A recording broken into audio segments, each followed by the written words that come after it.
Nu, gaidām, kad būs atkal NFT hypes, un es domāju, ka tieši ar šo OpenSea tokenu galvenais tāds, nu, pirmais laikam liels NFT marketplace ar savu tokenu, es domāju, ka tur noteikti būs atkal tāds mini būraniņš tieši NFT sektorā.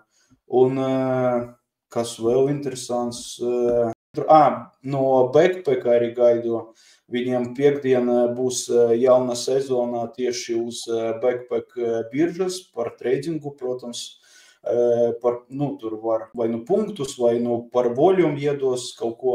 Tur tāpat jau bija mini airdropi no citiem koiniem, bet visi gaida vēl koinu no paša Backpack. Ja kāds nezina, Backpackam ir arī savs Max, Solana tīkla. Viņi laikam arī ar EVM tīkliem strādā, tur Eclipse, starp citu vēl Eclipse būs ļoti labs airdrops. Bet, ļoti, ļoti daudz ko interesanti. Un